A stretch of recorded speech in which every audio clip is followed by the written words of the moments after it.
অভিষেক বন্দ্যোপাধ্যায়ের বিরুদ্ধে ফের দায়ের অভিযোগ। নদিয়ার কৃষ্ণনগরের এক আদালতে তৃণমূল সাংসদের বিরুদ্ধে দায়ের মামলা। ভয় দেখিয়ে জমি দখলের অভিযোগ অভিষেকের বিরুদ্ধে। গত 4 মের পর থেকে বাংলার একাধিক জেলায় মামলা অভিষেকের বিরুদ্ধে। অন্তত হাফ ডজন মামলা দায়ের হয়েছে তাঁর বিরুদ্ধে। সব মামলা একসঙ্গে করে রক্ষা কবচের দাবিও করেছেন তৃণমূল সাংসদের আইনজীবী কপিল সিব্বল। কিন্তু সেই আবেদন ফিরিয়েছে কলকাতা হাইকোর্ট। এবার তাঁর বিরুদ্ধে নতুন মামলা নদিয়া জেলায়।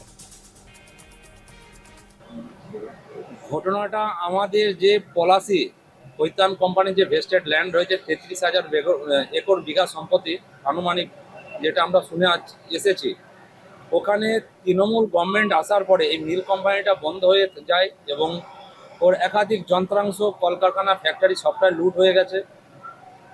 ওই পরিকাঠামোটা বেঁচে রয়েছে এবং যে বড় বড় ইংরেজদের আমলকার যেসব গাছ ছিল সে গাছও কেটে তৃণমূলের একাধিক নেতা নেত্রী সব বিক্রি করে দিয়েছে।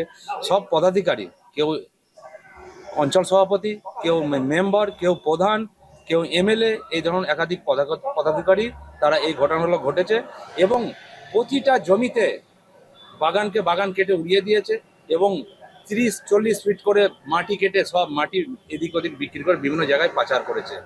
এবং আমি এই 29/6 একটা বিএলআর অফিসে আমি একটা অ্যাপ্লিকেশন করি এর বিরুদ্ধে। তার কিছু সমাধান উপরে তারা পাঠিয়েছে ইনভেস্টিগেশন করে এবং তার পুনরায় তার ইনভেস্টিগেশন শুরু হয়েছে এবং আদালতে আমি দ্বারস্থও হয়েছি। তৃণমূল গভর্নমেন্ট আসার পরে থেকে এই ঘটনা সব চালু হয়েছে। যত দুর্নীতি, সব দুর্নীতি তৃণমূল সরকার আসার পরে থেকে চালু হয়েছে।